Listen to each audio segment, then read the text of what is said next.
really be, I guess, the idea that candidates should really be running on their own merits because they actually want to perform the duties of that position, not because, you know, a friend is pressuring them to, or, you know, for any other reason.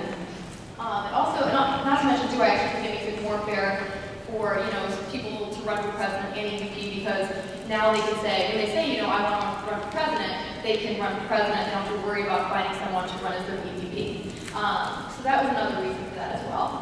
We also wanted to make this election much more fair for students who are running independently at large. For those of you who saw kind of how the at-large election results turned out last year, essentially it was straight slates down the board. And that's because with slates, you not only had your own votes, but you had the votes of the person you were running with. So it basically meant that, you know, a student who was running independently really didn't have a chance against anyone who was running on a slate, because if you ran on a slate, you essentially had double the votes.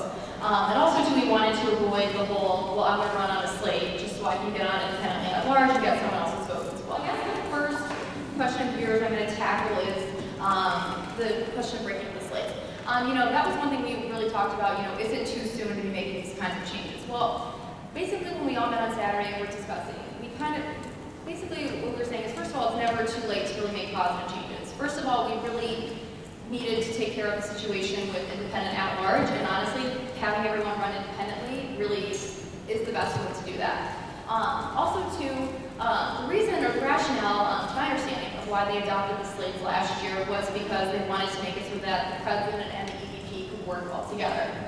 Although I do think that this is very, you know, it's a very understandable, you know, legitimate, good reason for that.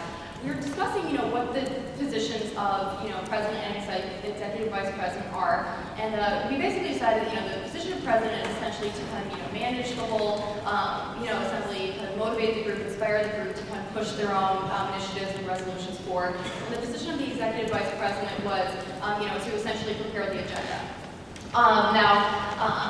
You know, obviously it's important that these two individuals have a strong working relationship. I don't think that it's necessary that they be best friends or hang out together on the weekends. And I also think too that if you're running to be, you know, president of the student body or executive vice president of the student body, I think that a really strong leadership skill and leadership quality is the ability to work with different types of people.